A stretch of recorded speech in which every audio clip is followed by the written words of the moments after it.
Oh, fucking whatever. Fuck. First podcast. Well, technically, not the first, but the first one that will work because we just spent how long setting this up? Hours. So hopefully this one works out. Yes. So, what are we going to call a podcast? I don't know. I just thought I'd just bring all of this stuff because I had all this gear. I've got like these cameras and microphones and a program to cut between cameras. I just thought, why not just set it up and just start? Because all the time it was like, you know, trying to come up with a grandiose plan of what kind of podcast to do. And I guess it's just a case of just getting started. So this is what this is about. Just plugging in the microphones and going for it. Sunday ramblings, something like that. Only because we're doing this on a Sunday, but yeah. That'll mean it'll have to be Sundays, and that's a bit restrictive. Yeah. Yeah, it's very much so. Yeah, we'll figure something out. Something will come to the fore. Maybe something. That was terrible, bro. I concur, but yes. So is that what your moniker's going to be on the podcast, Brewer? Always. All right. So Excuse the rustle. Crow. So yeah, we've got Brewer operating the cameras and the audio. Yes, Brewer 74. If you ever see me on Steam or Origin or anything, give me a yell. Raptor. Raptor, yeah, of course. You might just want to explain what that is.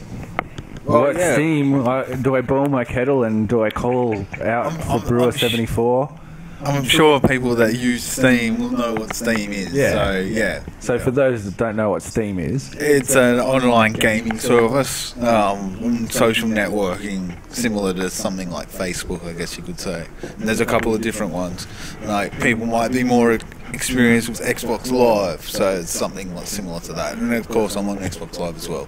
Brewer 74. So would you call it like Facebook, or would you call it more like, you know, iTunes for your computer games?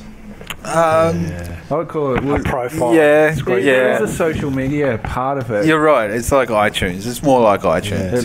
You share images and when I got introduced to Steam, it was because it was a place that I could purchase games. Yeah. And I guess they, on the back of that, built up also the social component of it. I didn't really want to get onto Steam to make friends like I do with Facebook, for example. Well, Steam started as digital rights management, so they started it to be able to, you know, regulate their CD keys with Half-Life 2 and stuff like that, and then it evolved from there into what we know today, which is a great platform. But yeah, CD keys meaning when we didn't be able to download games off the internet, we would actually have to buy a CD with the game on it, and that would have a key on the CD cover. This is the start of internet activation for those keys. Right. So you had to go online and activate your code in order to be able to play. And it was massive controversy when Steam first came out. It was massive resistance. But look at it now. It's you know, it's very, very good. It's very helpful. They have great specials. It's very easy to use. It's constantly updated. Steam, less so. Origin's probably bad. Origin is EA? EA, and the only reason I personally... Electronic Arts. I personally use Origin is because I have to, kind of like how Steam was at the start. So, you know, I have to use it to play with games like Battlefield and stuff like that. So, and I've got a friend type thing built into it. There's another one by Ubisoft called Uplay, which you probably have never had to use, which is the same thing. Far Cry, Assassin's Creed, Splinter Cell, all those type of games, you have to install it. Same type of thing, but very basic, no real stores. They do have stores, but they're not as good as Steam. And yeah, Xbox Live is very good as well. So, and PlayStation Network for that as well. I'm not on PSN though. I don't have a PlayStation. I am on Xbox Live, but I'm very rarely on it. Now with the Titan new graphics card, I'm going to be very much PC. Sweet. Yeah, well, that's where the Brewer 74 comes from. So if you're on Steam, you're looking for Brewer 74. I'm 420 on Steam. Just like the time. So 4 and then semicolon. So what it is? Yeah. Semicolon in the time. And 20, 2 zeros, the numbers. What about you? I'm crazy. I'm just passing by. Isn't it Craze 77? Yeah, Craze 77. Craze 77 on Steam. Yeah. Crazy was taken, so... Well, I think calling me 420 is a bit silly, so I'll just go by Barnsey, because that's what everyone knows me as. So we've got Barnsey, Crazy, and Brewer. Yeah.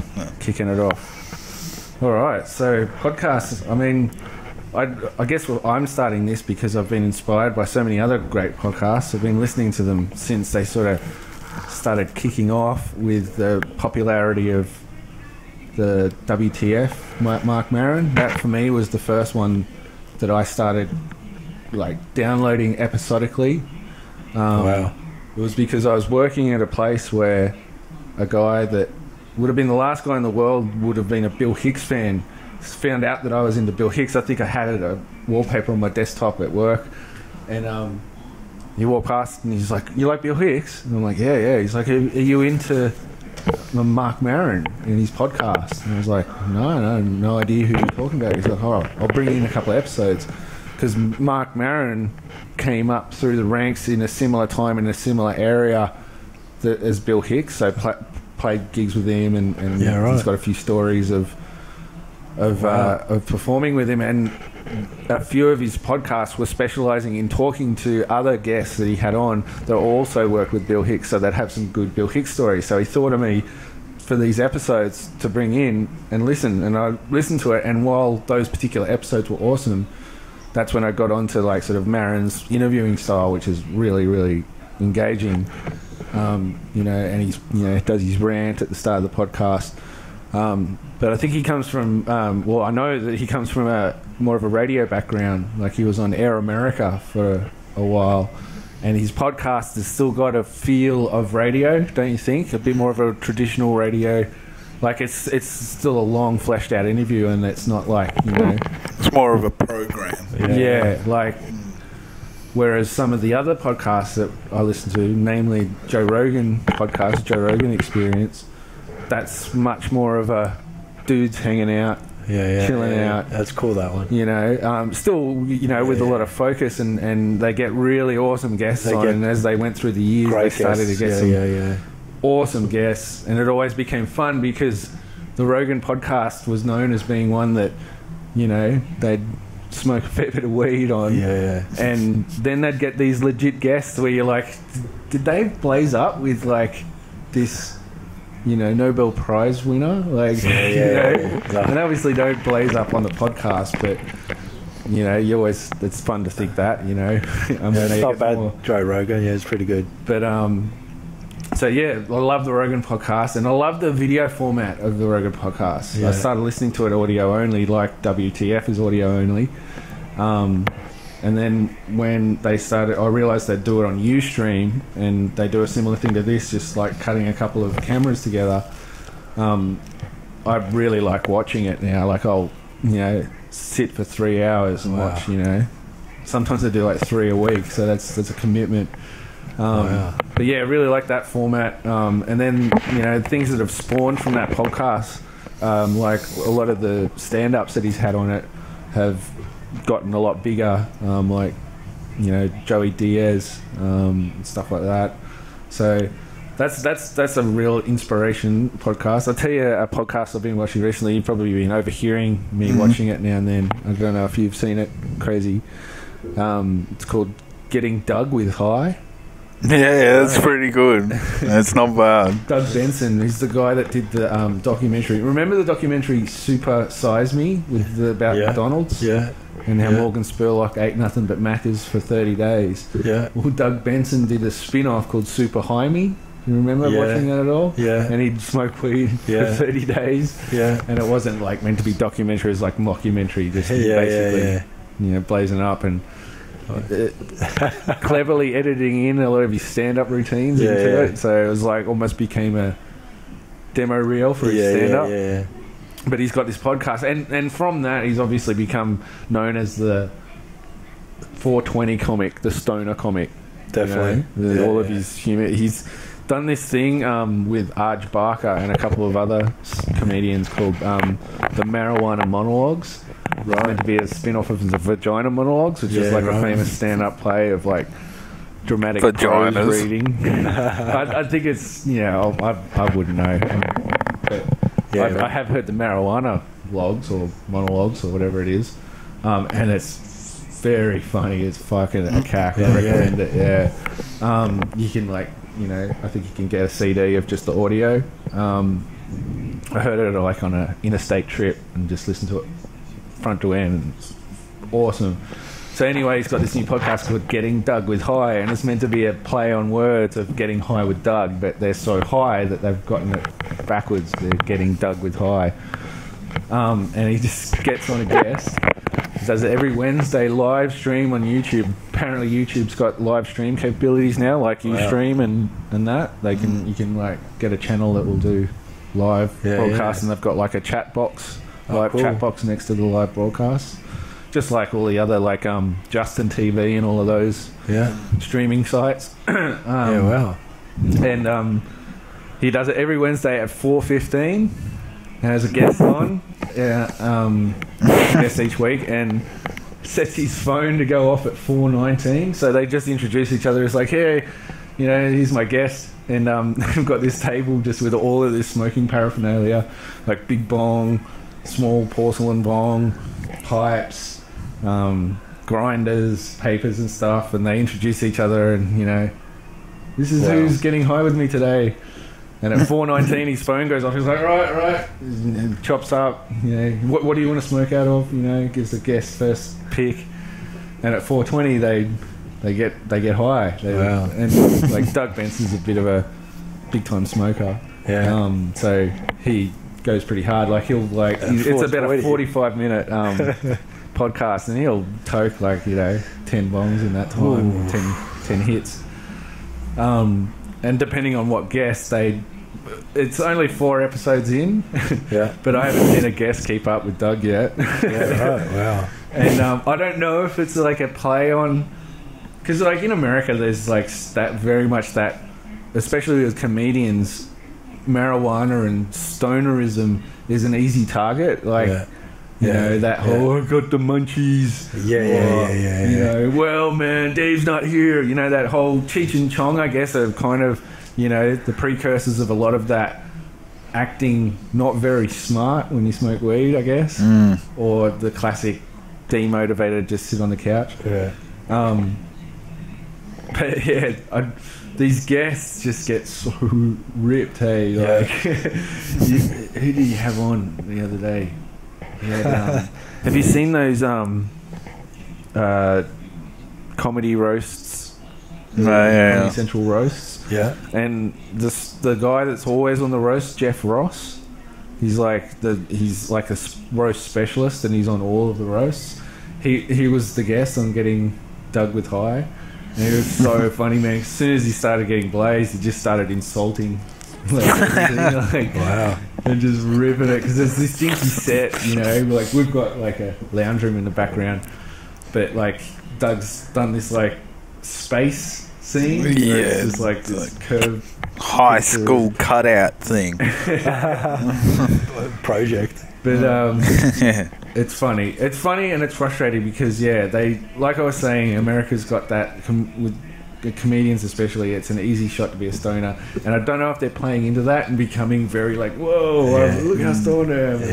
But then again, they're semi-celebrities that are getting stoned on the internet. That's probably inducing enough paranoia just by itself. For sure. That's weird. That's pretty funny. That's where podcasts have gone, and that's not really like a podcast. That's the kind of thing that. Well, apparently there's an audio version of it that you can download on iTunes. That would be weird. Listening to that. But that's a pretty cool podcast. Check it out. And you don't just have to watch it live. It then becomes episodes just on YouTube that you can watch. Arj Barker's funny. I like him. He's playing soon in Sydney. Yeah. I saw a big... Where did I see his marquee poster? Was it at the Enmore? Yeah, right.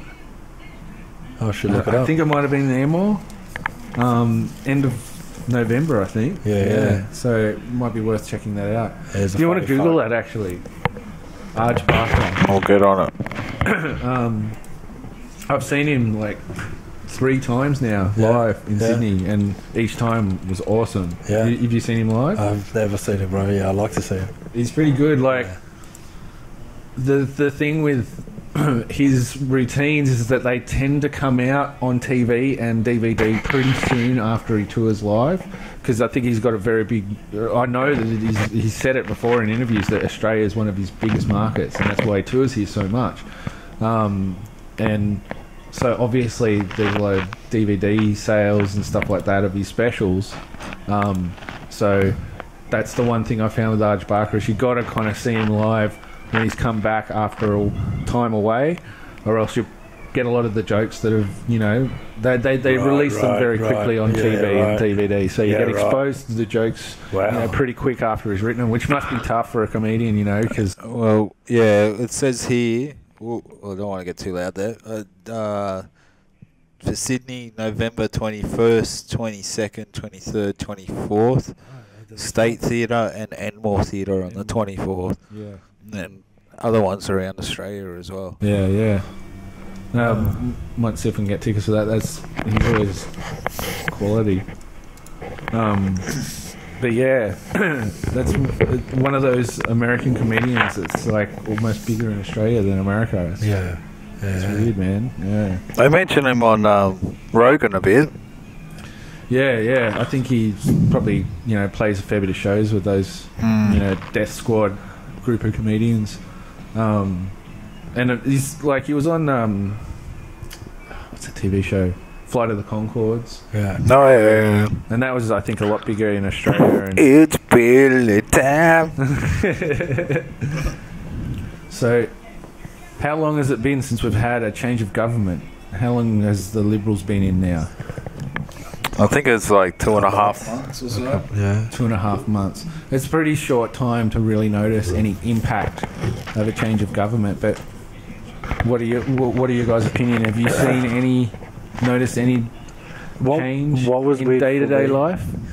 No. What was weird for me, bro, was how Kevin Rudd came back in and Julia just went away. You know what I mean? Like, I think that was like a party decision. Yeah. Which shows you what a weird place they got to. The fact that they figured that it was worth bringing Kevin Rudd back that close to an election. They thought they had a better chance with that horse than Julia Gillard. Yeah, wow. That's pretty crazy. That's, But we tend to be like that. And they reckon that it saved them seats. Yeah. They reckon that even though they lost the election, they got to a point where they're like, we're going to lose, but we don't want a landslide, and we want these certain seats that we want to hold on to, and Kevin Rudd, as representative of the party, is more bankable on those seats in those electorates. Right. So it didn't really even come down to them being Kevin or Julia for Prime Minister. I think that they'd lost grip of the Prime Ministership, and it was like, how fast can we stop this boat from being scuttled? Yeah. And Definitely. And that's what I found surprising, is like, which is, he came back into the throne. You're Prime Minister now. What the hell? Yesterday I woke up, someone else. It was pretty crazy. Like, I think one of the criticisms in the media, which I don't think was completely unfair, was that he came back a bit too matter-of-factly. Like, not, I won't say smarmy, but he kind of, like, he didn't debate or really come back in a way that was like rolling my sleeves up and like, okay, I'm going into this election. Made those stupid decisions in the campaign at the same time as well, like the moving of the ships to north on the boats. That was fucking just absolutely dumb and stupid. Yeah, and like, they should have just played to their strengths, tried to ignore the shit that was causing them angst, which was going to be hard to do. admittedly. You know, it happened. They just gotten rid of him to go back to the person that they'd gotten rid of, and it was just not cool. But they made some silly decisions, and yeah, it was inevitable, and they probably did save them a bit, but they were always going to get hammered. And will much change? Is your question? Not much will change. You know, the only thing that we can say so far is that they're doing what they said they were going to do before the election.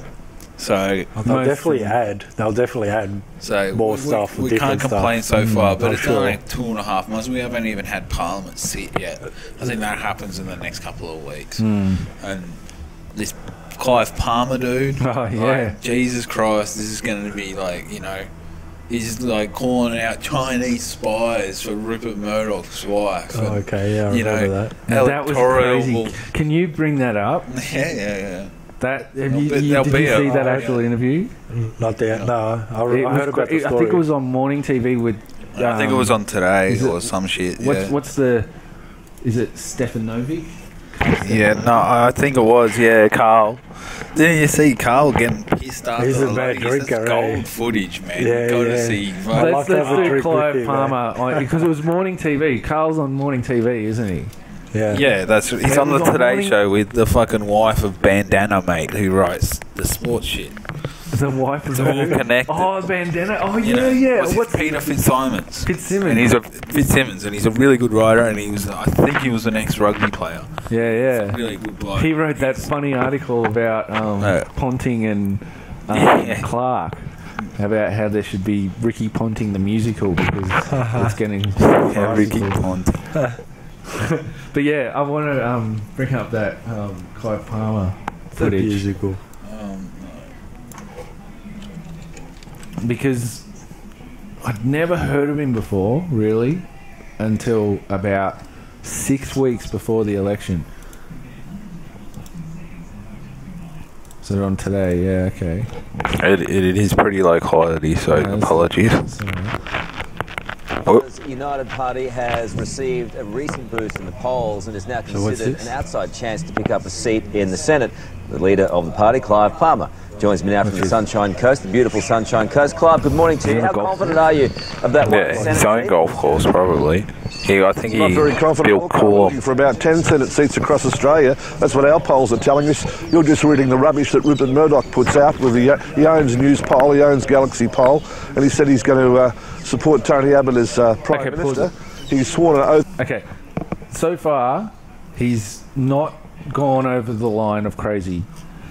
Like, we know that Rupert Murdoch owns most of the media, and we know that he's got a bias. I think there was an interview with him not far out from this election where he pretty much came out and said, yeah, I've picked Tony Abbott. I think he's the best leader. Like, he didn't even sit on a fence and say, I'm a mutant and I shouldn't give an opinion. He used to be a big supporter of the Liberal Party, and then he got estranged from the Liberal Party, and that's why he decided to make the Clive Palmer United Party. Who? Clive Palmer was estranged? Yeah, he was a big donator and supporter of Liberals. Right. And then he got disappointed with some of the Liberal decisions that they were making, I think, in Queensland, and then left as a member of the Liberal Party. Right. Like as a rank and file member, I think, as a donator. So he hasn't gone to the point of crazy yet. Right. Like, he's come off aggressive off the first question, though. Yeah. But let's just say that he hasn't gotten to the point yet of batshit crazy.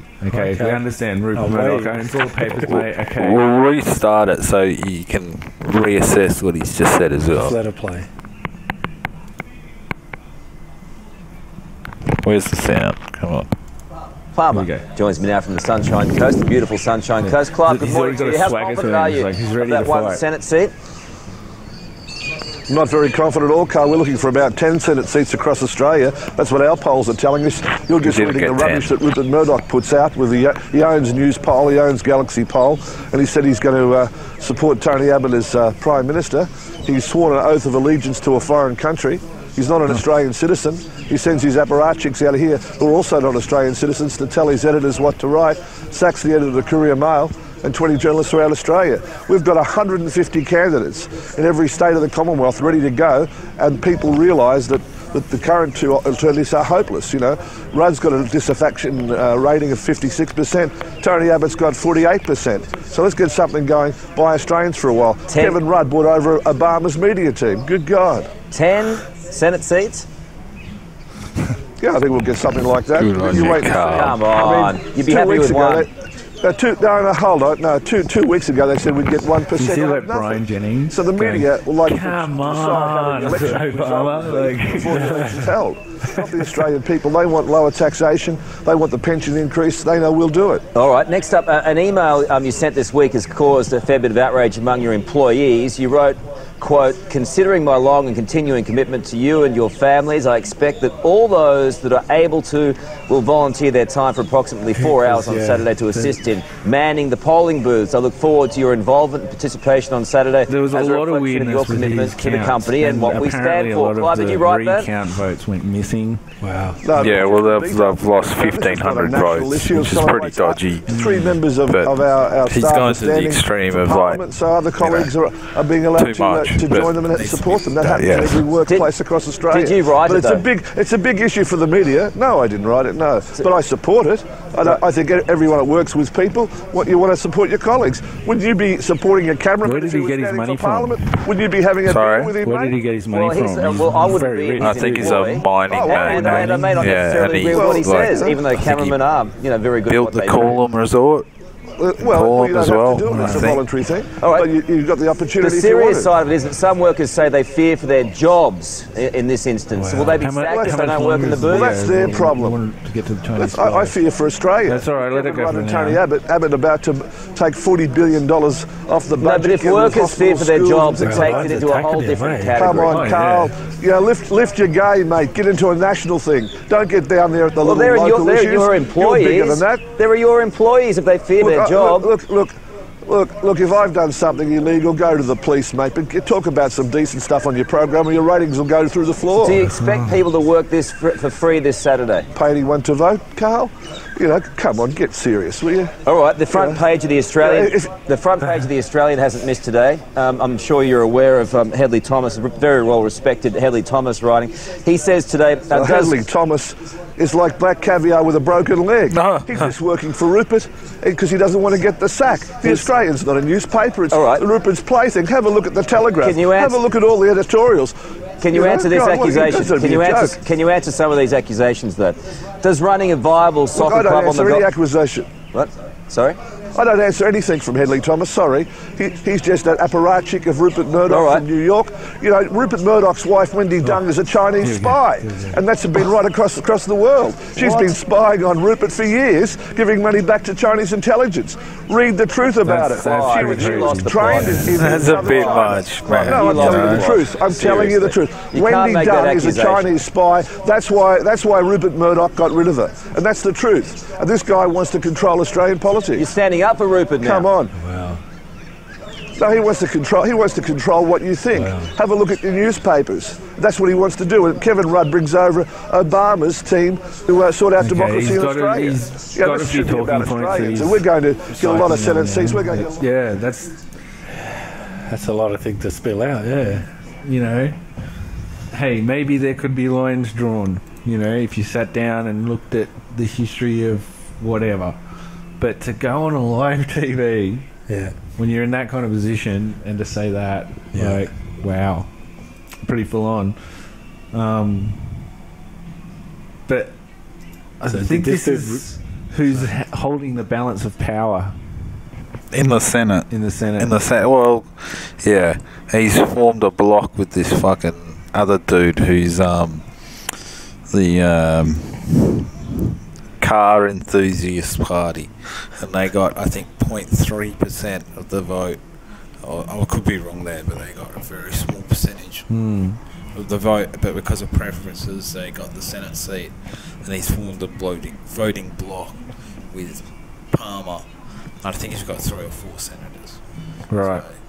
So, and Clive Palmer himself, I think in the last week, has been declared the winner after a recount of the lower house in the House of Representatives of some Queensland seat. So, So camera looking at the other camera. Yeah, pretty much. Oh yeah, right. Well, Oh, that's cool. Side profile. It's looking at me. Side cool. profile. That's cool. No, leave it.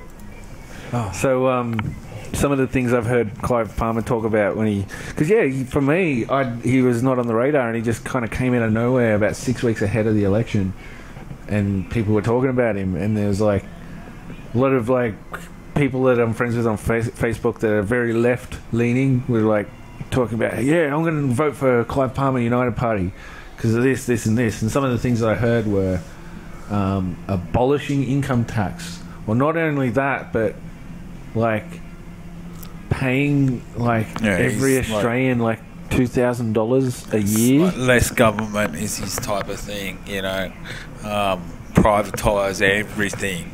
Everything. Like he's a you know, very much a, you know, market-based type person. Right.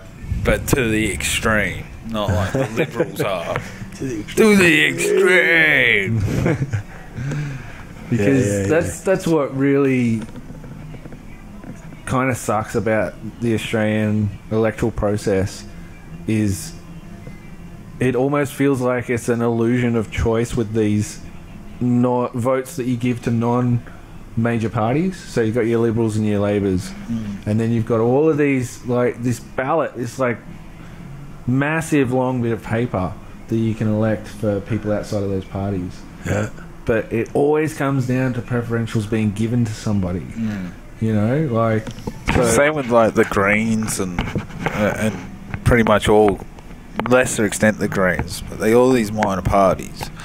You know, they don't need much to get started, and yeah, it's the motorist enthusiast party. You know, that's weird.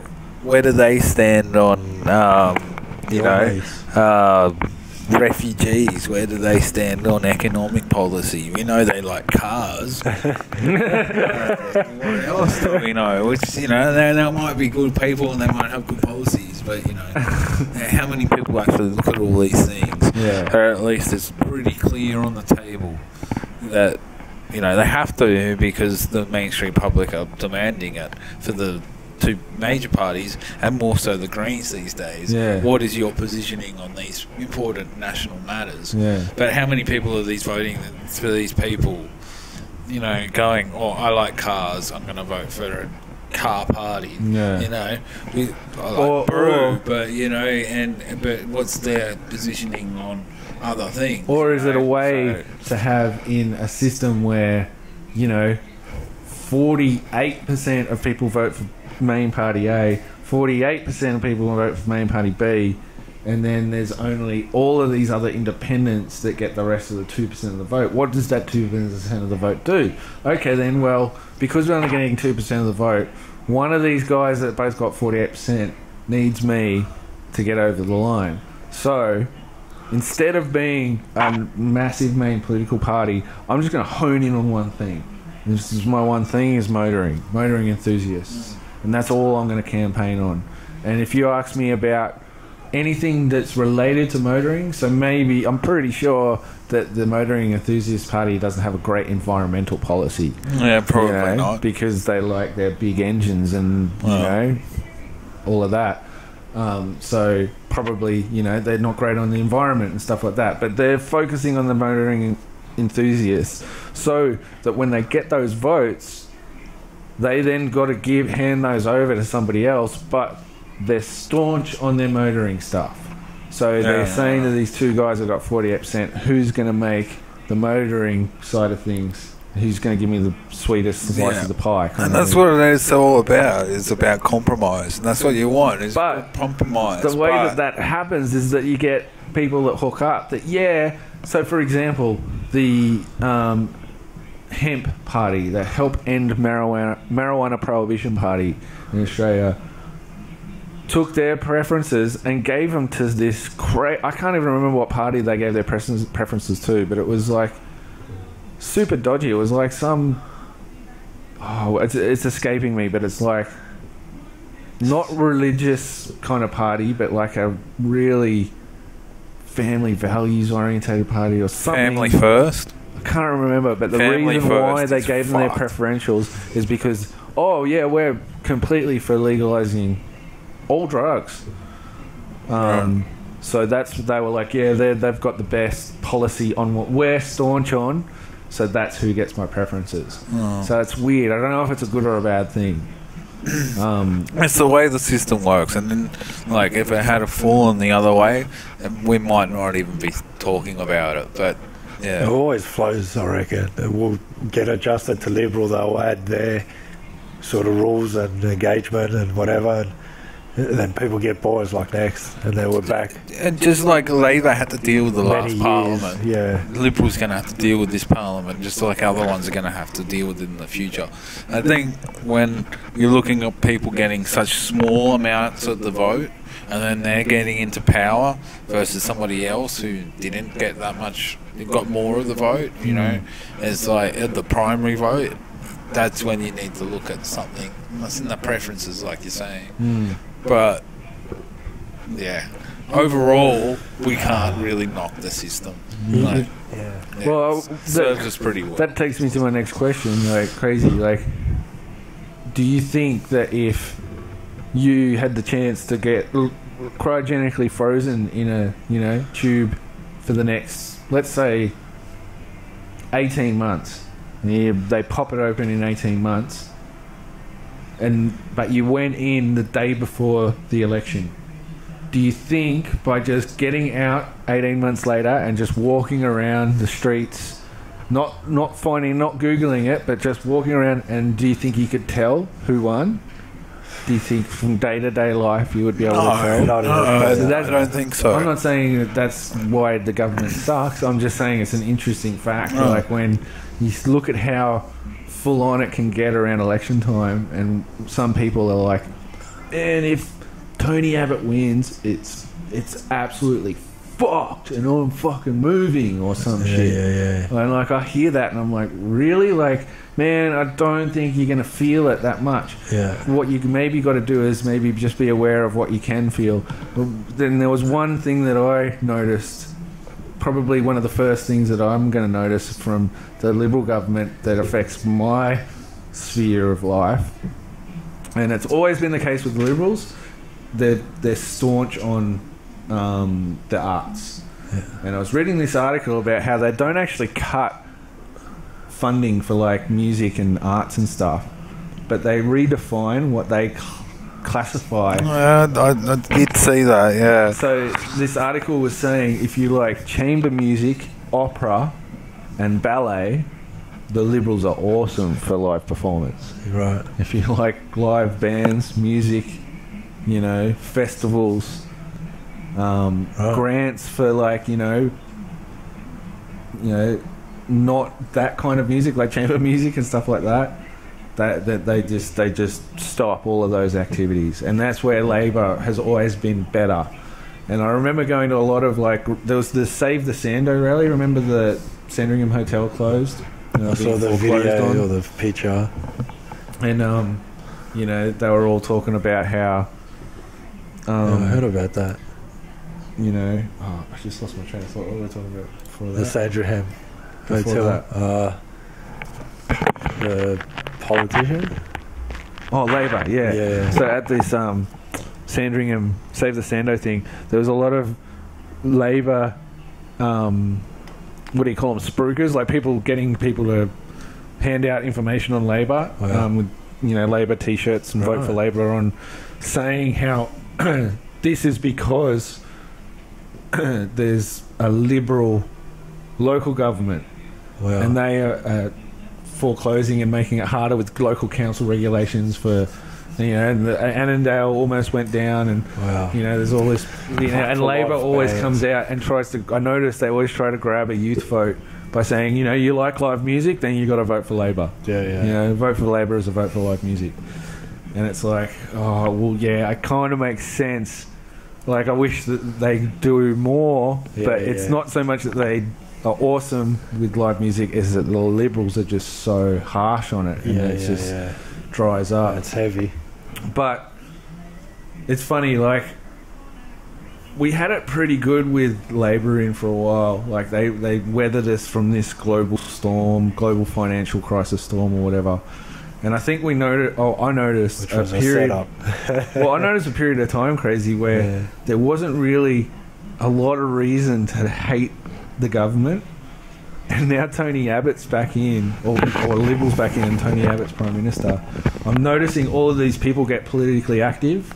Yeah. And maybe that's not such a bad thing. Like, maybe it takes... It's like the flavour of the month, man. Yeah. It's like there's an election on, and people like to, you know... I'm talking post-election. I'm talking since Tony Abbott's been in. Just noticing people...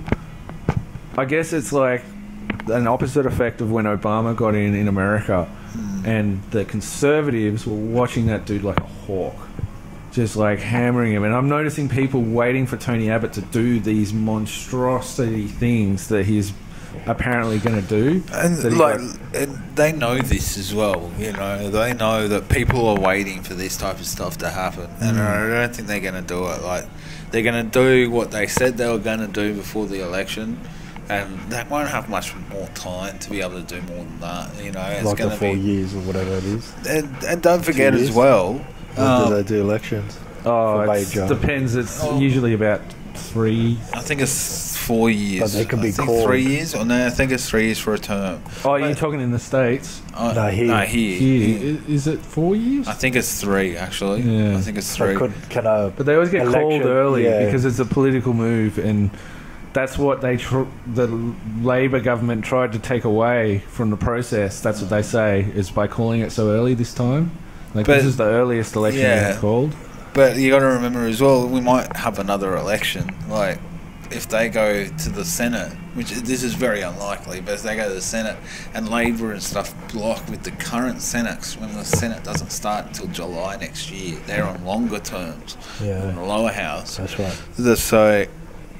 they can go there, and if they block it and cause a double dissolution, you get a double dissolution election, and we all go back to the polls and vote again. And that'd happen probably, you know, February, March next year. So we could all be going back, and so that could be interesting. You know, that's something to keep an eye on. I don't think that's going to happen because they could just wait until the Senate changes in July, and then Labor's not in power, and then they can see if they can push it through. Yeah, but you know, they want to get it done now. You know, they want to get these things ticked off so they can say, yeah, we did what we said we were going to do. You know, and that's what Labor didn't do. They said they were going to do one thing and they did another, and they switched and chopped and changed. And they lasted a bit. If they do that now, they're going to shoot themselves in the foot. They know it. They know it. They're not fucking idiots. Mm-hmm. You know, not saying that Labor are, but you know, it was a schmozzle that appeared to be a schmozzle. And if they appear to be a schmozzle now, people are just going to fucking fuck you. Yeah. You know, it's like you said, it's going to come bubbling up, and people are going to lash out. This new Labor dude, Bill Shorten, you said a quote. That's the wrong choice. Albanese is better. He's been dubbed as the faceless man. That's fully what he is, man. I don't know. It's like, isn't he part of that whole shifting around Julia and Kevin? Yeah, that's right. He switched. No, he switched around, and he's an old union dude. So he used to be a union boss. So coming on your back.